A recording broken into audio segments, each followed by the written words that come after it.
notre jardin ou dans nos rues, parfois des arbres abattus, des tuiles qui se sont envolées et aussi un petit peu de grêle. Et elle a dépassé 120 km/h. Et ça, c'est important parce que les assurances, on le sait bien, s'arrêtent à ce genre de petits détails-là. Alors 120 km/h, c'est effectivement une indication pivot. Donc c'est l'IRM qui a repéré 120 km/h à Blankenberg, pas à Bruxelles. Bruxelles, c'est aux alentours de 100 km/h environ qu'il y a eu.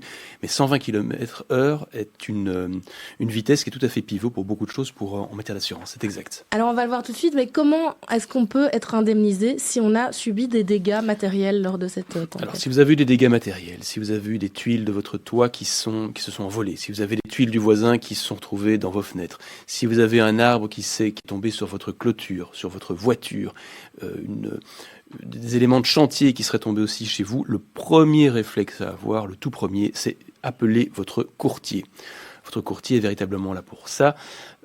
Deux choses, il va vous aider pour deux choses. Le problème, c'est vous aider à constater vos dommages. Souvent, on est sur le coup de l'émotion, on range parfois un peu les choses, on veut prendre quelques photos et souvent on les prend mal. On les prend mal parce que on bouge, parce que ce sont des gros plans, souvent ce sont des plans d'ensemble, petit conseil qu'il vaut mieux prendre. Pourquoi pas une vidéo? Ça nous permet vraiment de voir quelle est la configuration de l'accident, du sinistre.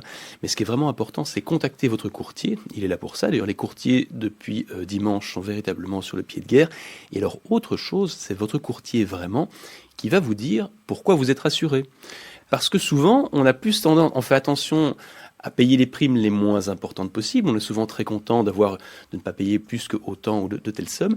Mais on n'a pas fait attention au moment de la rédaction, de la couverture, de l'étendue de ce pourquoi on est assuré. Ce qui n'est pas toujours évident aussi quand on choisit une assurance, c'est qu'il y a des assurances qui se chevauchent. Ici, pour le coup, quelle est l'assurance majoritaire qui prime sur les autres dans ce cas précis? Alors, il n'y a pas vraiment, vous avez raison, souvent c'est un peu une chasse au trésor quand on a un problème. La question, c'est pas de savoir est-ce qu'il y a une assurance qui va payer, mais est-ce qu'on va en trouver une parmi tout ce qu'on a qui va payer? C'est vraiment un jeu de piste. Alors, celle qui serait la plus utile si vous l'avez, c'est l'assurance, alors elle porte mal son nom. En l'occurrence, c'est l'assurance incendie. L'assurance incendie, qui est extrêmement populaire chez les propriétaires et les locataires, est en fait ce qu'on appelle aussi une assurance habitation. Le nom est un peu plus conforme à ce que c'est. Elle est particulièrement populaire. C'est une assurance qui a la particularité souvent, évidemment, contre l'incendie, contre le feu, elle vous couvre, mais elle a pour habitude aussi de vous couvrir contre le vandalisme. Bon, ça c'est si quelqu'un rentre chez vous et abîme les choses, ça ne vous intéresse pas particulièrement. Contre la neige aussi, on n'a pas eu de neige encore cette année. La grêle, il y a un peu de grêle qui est tombée, ça on a pu voir, et la tempête. Et la tempête, c'est là que c'est intéressant, c'est que pour qu'on considère que c'est une tempête et que les dégâts soient couverts, il y a cette vitesse. Là, par contre, c'est une vitesse, on demande pour la tempête, c'est 100 km/h pour ce contrat-là. Donc là, dès ce qu'on a eu sur Bruxelles, vous seriez couvert. Et alors, élément important, donc vous devez toujours aller voir dans votre police d'assurance si vous êtes couvert pour ça. Mais si vous avez une compagnie d'assurance, si vous avez une police d'assurance pour une habitation et que vous avez couvert, la valeur du bien est inférieure à, on va dire, 740 000 €, donc une maison moyenne, souvent, c'est le cas, eh bien, légalement, vous avez aussi l'assurance tempête est couverte dedans. Ce qui ne veut pas dire, attention, et là de nouveau, le diable est dans les détails, il faut vraiment lire la police d'assurance que souvent on n'a pas lu au moment de la conclusion. Si le risque de tempête est obligatoirement couvert, l'assurance a la possibilité d'avoir mis dans la police d'assurance certaines restrictions, ce qu'on appelle des exclusions, et notamment pour le contenu de votre bâtiment. Si à un moment donné les tuiles ont volé, que de l'eau est rentrée ou que des choses sont volées, peut-être que ce n'est pas couvert. Même chose pour des biens qui sont à l'extérieur, notamment votre voiture et ainsi des bruits de vitres. Mais ce qui est bien, c'est que cette compagnie d'assurance, avec cette police d'assurance, c'est que elle vous couvrirait non seulement pour les dommages que vous avez eus, mais aussi pour la responsabilité que vous auriez engagée vis-à-vis de vos voisins, par exemple. Alors, qu'est-ce qui est de notre responsabilité, puisque on le sait, c'est pas de notre faute quand même s'il y a une tempête. Comment est-ce qu'on peut savoir ce qui incombe de notre part, ou puisque vous l'avez dit vis-à-vis des voisins et de l'extérieur, ou par exemple, je pense évidemment à ce qui a été le plus médiatisé, à savoir ce bout de façade qui est tombé dans la rue. La responsabilité, elle incombe à qui? Alors vous avez raison. Alors vous n'êtes pas responsable pour la tempête, ça personne ne l'est. Mais par contre, vous êtes responsable pour les D'abord, si vous avez mal attaché certaines choses qui se sont envolées, souvent sur un chantier, vous êtes responsable de ces choses. Vous avez commis une faute en les attachant mal. Et puis, vous êtes aussi responsable, même sans faute, pour les choses dont vous avez la garde. Vous êtes responsable pour votre immeuble qui s'écroulerait pour partie. Vous êtes même responsable pour quelques tuiles qui s'envoleraient. On appelle ça la responsabilité du fait des choses, même sans faute. Les tuiles s'envolent. C'est une caractéristique anormale qui produit un dommage à votre voisin. Vous êtes responsable.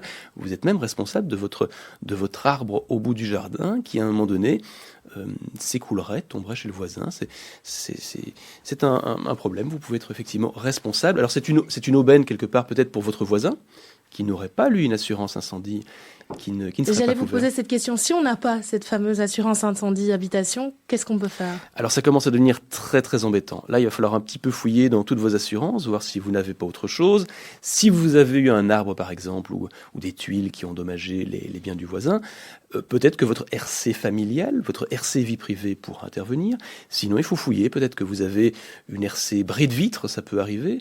Si vous êtes une entreprise, et vous avez peut-être une RC exploitation, il est possible que vous redémarriez un petit peu moins vite dans votre entreprise, parce que peut-être qu'une entreprise dans les nouvelles technologies dont on parlait il y a un instant, peut redémarrer plus vite. C'est peut-être pas évident pour une entreprise de construction qui a du matériel abîmé. Et là, à nouveau, on se rend compte que 30% des entreprises ne sont pas couvertes du tout.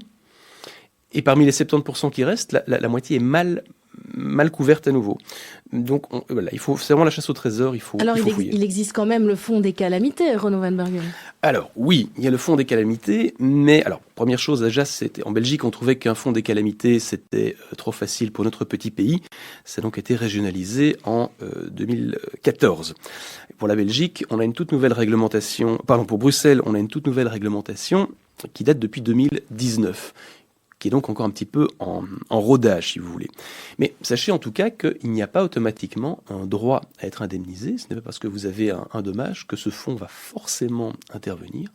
Ça va être une décision d'abord. Alors, je ne vais pas rentrer dans les détails de la procédure, mais il faut que votre bourgmestre fasse une demande auprès de la région pour que la région prenne une décision politique de reconnaître la tempête comme une calamité publique. Alors, c'est quasiment automatique si les vents avaient été supérieurs à 120 km/h. Sur Bruxelles, ce n'est pas le cas. Donc, ce sera une décision politique. Il est encore un peu tôt pour savoir si ça va être pris ou pas. Mais en tout cas, si jamais vous avez eu des dégâts et que vous n'étiez pas assuré, et si ce fonds n'intervenait pas, malheureusement, eh bien, on peut vous dire que il va falloir prendre son mal en patience et peut-être pour la prochaine fois penser à aller voir son courtier. Et à lire, bien lire ces contrats d'assurance. Merci Renaud Van Bergen. Je rappelle que vous êtes avocat au cabinet Gillard et Sterckx et que vous enseignez également à la Haute École Francisco Ferrer. Merci beaucoup.